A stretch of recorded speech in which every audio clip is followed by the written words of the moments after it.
Assalamualaikum warahmatullahi wabarakatuh. Alhamdulillah hamdan wa syukran ala ni'amillah, salatan wa salaman ala rasulillah Muhammadin ibn Abdillah wa man tabi'ahu wa mawalah, amma ba'du. Hadirin para netizen yang dimuliakan Allah subhanahu wa ta'ala, pada kesempatan video kali ini kita akan menyimak sikap pemerintah yang bisa terbaca dari pandangan Menteri Agama, yaitu beliau Bapak Profesor Dr. Nasaruddin Umar MA. Sikap pemerintah ini walaupun tidak resmi, tetapi memang sudah terbaca dari penjelasan Menteri Agama ini terkait dengan polemik nasab. Jadi yang selama ini ingin kita ketahui adalah bagaimana sikap pemerintah terhadap polemik nasab. Bahkan lebih jauh kita menginginkan bahwa pemerintah mengambil keputusan, mengambil sikap, mengambil kebijakan lah begitu. Jadi sebenarnya bagi pemerintah masalah polemik nasab, masalah apakah Habib itu keturunan Nabi atau bukan, masalah apakah orang masih percaya habaib keturunan Nabi atau bukan, masalah ada yang percaya atau ada yang tidak percaya, kemudian upaya-upaya Habib membelokkan sejarah Indonesia, membelokkan sejarah NU, membelokkan, memalsukan makam dan lain sebagainya. Bagi pemerintah, perspektif pemerintah loh, sudut pandang pemerintah, ini bukan masalah besar, tidak urgen, tidak kritis lah begitu, tidak mengancam apapun negara. Karena ini adalah masalah keseharian, masalah yang hanya perlu didiskusikan, diambil sedikit pemikiran dan kewaspadaan saja. Begitu kira-kira apa yang bisa kita tangkap dari penjelasan Bapak Menteri. Kita di Indonesia suka membesar-besarkan yang kecil, tapi sebaliknya juga suka mengecilkan sesuatu yang besar. Itu kan nggak fair ya, nggak benar secara agama. Biarkanlah cecak itu cecak, buaya itu buaya. Jadi jangan membuayakan cecak, jangan juga mencecakkan buaya. Bahaya dua-duanya. Jangan mengharimaukan kucing dan juga jangan mengkucingkan harimau. Dan itu bahaya. Jadi jangan mencicakkan buaya, jangan membuayakan cicak. Mencicakkan buaya artinya masalah yang besar itu oleh pemerintah dianggap angin lalu, dianggap sepele. Contoh misalnya keamanan negara, terorisme, ada upaya-upaya untuk mengacaukan keamanan dalam negeri, kemudian masalah-masalah ekonomi, pengangguran, korupsi dan lain-lain, itu adalah buaya. Jangan mencecakkan buaya. Yang masalah seperti itu, yang urgen itu harus segera ditangani. Tetapi jangan membuayakan cecak. Jadi hal-hal kecil ini jangan diurus. Yang tidak ada urgensinya terhadap negara, tidak membahayakan negara saat ini, tidak kritis. Misalnya apa? Ya misalnya masalah pidana perdata warga-warganya itu ya silahkan saja. Masalah sengketa dan lain-lain warga, termasuk di dalamnya adalah sengketa nasab ini. Bagi pemerintah itu kecil, tidak berpengaruh besar terhadap keamanan negara, terhadap ekonomi negara, terhadap sosial politik negara dan lain-lain. Ini dari sudut pandang pemerintah loh. Jadi skala prioritas kebijakan itu dirunut oleh pemerintah mana yang paling urgen, yang paling kritis, yang paling pertama harus diambil tindakan. Atau dengan bahasa lain, jangan mengharimaukan kucing atau meong, atau mengkucingkan harimau. Tadi itu sama, mencecakkan buaya dan membuayakan cecak. Nah, sedikit kritik buat Bapak Menteri dan pemerintah Indonesia pada umumnya, bahwa terkadang pengamatan pemerintah dengan pengamatan kita warga tidak sama. Jadi di mata pemerintah itu adalah kucing, tapi sebenarnya di mata warga itu adalah harimau. Kok bisa? Ya bisa aja. Karena kita yang berhadapan langsung dengan objeknya. Contoh, HTI itu memang sudah dibubarkan. Tetapi sudah sampai situ saja, tidak ada tindak lanjut. Mereka bebas mendoktrin, bebas mengadakan pengajian di mana-mana dengan ajaran khilafah Islamiyahnya itu, dan terus berjalan menjamur, bahkan tambah banyak. Kemudian di samping HTI banyak organisasi-organisasi keislaman, Ikhwanul Muslimin, kemudian Salafi Wahabi mendirikan lembaga-lembaga pendidikan yang mendoktrin warga di lingkungan pendidikannya itu untuk ke arah syariah Islam. Dan yang lebih nyata lagi, boleh kita perhatikan di mana-mana di yayasan-yayasan seperti itu tidak pernah ada upacara bendera hari Senin. Tidak ada seragam SD-nya itu merah putih. Tidak ada dinyanyikan lagu-lagu nasional. Dan bahkan kadang-kadang bendera RI pun jarang berkibar kalau tidak didesak-desak atau diadakan kunjungan monitoring. Itu seperti itu udah berlangsung lama, Bapak Menteri, Bapak Presiden. Apakah seperti itu adalah kucing? Menurut kita itu harimau. Suatu saat bisa menerkam 10-20 tahun lagi, birokrat dikuasai oleh HTI, birokrat dikuasai oleh Ikhwanul Muslimin, birokrat dikuasai oleh Wahabi Salafi, yang kesemuanya tidak sejalan, tidak faham Pancasila, tidak faham bagaimana menerapkan agama dan negara ini. Mereka pasti dikotomis, tidak seperti NU. Nah, kemampuan mendeteksi apakah itu harimau ataukah kucing itu masih lemah. Jadi Menteri Agama ini ya bisa jadi salah mengamati. Isu polemik nasab dikira kucing, padahal harimau. Karena negara sudah terbawa-bawa, sosiopolitik sudah terbawa-bawa. Begitulah kira-kira pengamatan kita dibanding dengan pengamatan Bapak Menteri. Hati-hati Pak Menteri, ini kucing apa harimau? Jangan-jangan harimau yang dikira kucing. Bagi kita ini harimau. Polemik nasab adalah harimau. Polemik nasab adalah buaya, bukan cicak. Hadirin yang dimuliakan Allah Subhanahu wa taala, lalu bagaimana dengan isu nasab ini? Ya, kita perhatikan penjelasan Bapak Menteri itu, negara tidak bisa campur tangan cawe-cawe terlalu jauh dalam urusan privat warganya atau masalah keyakinan, masalah keagamaan. Karena apa? Karena urusan keyakinan, urusan agama, kisruh dalam keagamaan, kemelut dalam organisasi keagamaan, pemerintah tidak bisa terlalu jauh ikut campur, nanti jadi masalah. Jadi kalau misalnya dalam agama Kristen ada perpecahan ini dan itu, kemudian pemerintah mengambil alih bahwa inilah aliran, inilah yang benar, yang itu tidak benar, bisa repot. Ini nanti masuk ke ranah agama, negara agama. Maka kalau kita kembali kepada konsep dasar Indonesia adalah bukan negara agama, bukan mempunyai agama resmi, bukan memfatwa sesuatu dengan label negara, tidak ada. Karena Indonesia bukan negara agama atau bukan negara Islam. Jadi kalau misalnya dalam polemik nasab ini orang-orang, para pendukung Kiai Haji Maduddin ingin menggunakan tangan pemerintah memfatwa atau mengeluarkan keputusan, itu terlalu jauh menurut Menteri Agama, tidak bisa.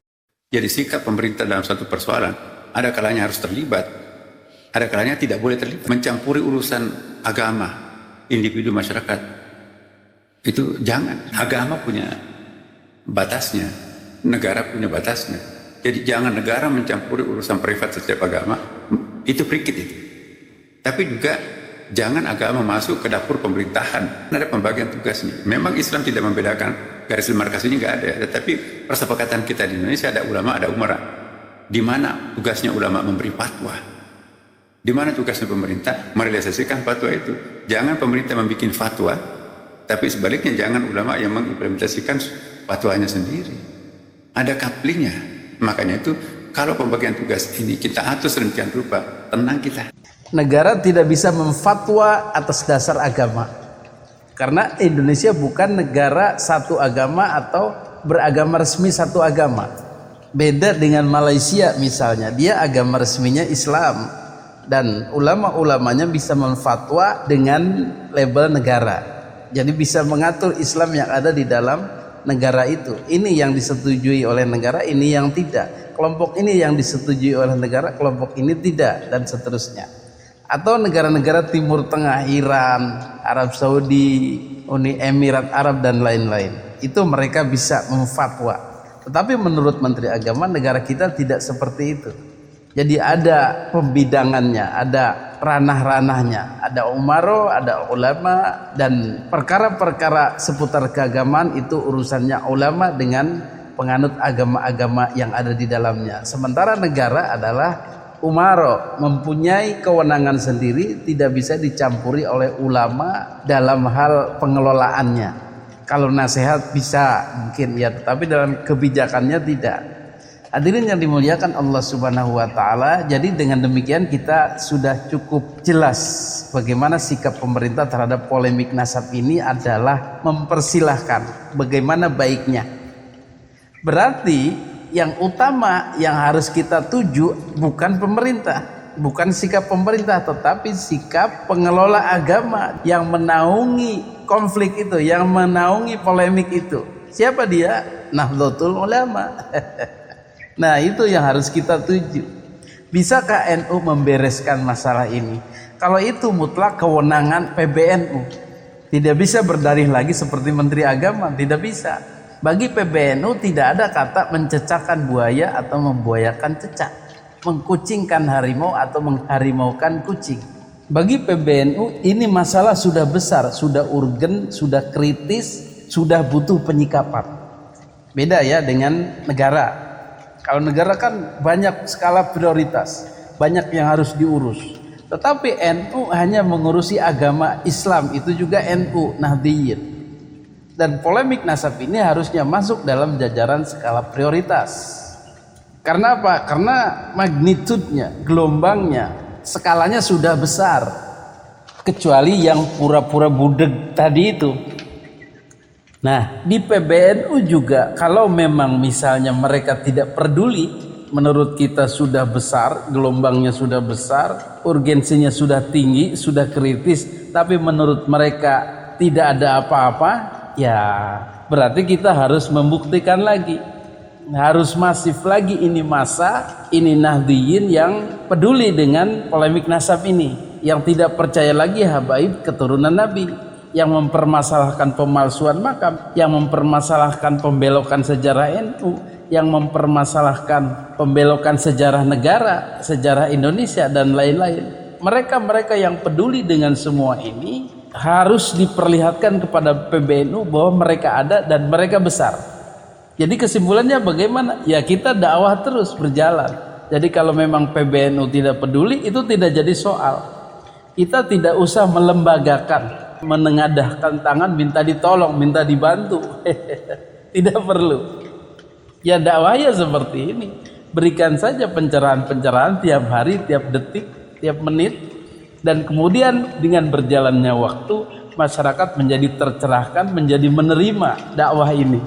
Memang alamiahnya begitu. Jadi mulai sekarang ya jangan terlalu berharap kepada pemerintah, jangan terlalu berharap kepada PBNU. Tapi perlihatkan bahwa masa ini, rakyat ini kalau dalam versi pemerintah atau Nahdliyin ini dalam versi PBNU sudah hampir semua merata menginginkan perubahan. Maka kalau sudah begitu mereka baru bisa melihat. Tetapi kalau masih mendungukan diri, masih mentulikan diri, pura-pura tuli, pura-pura budek, ya itu tadi, desakan MLB akan terus bergulir. Kemudian PCNU juga akan mengajukan, karena dengan intensnya dakwah PCNU pun akan menerima, dan dengan demikian akan terjadilah futuh itu. Idza jaa nasrullah wal fath fara'aitan nas yadkhuluna fi dinillahi afwaja, gelombang besar-besaran.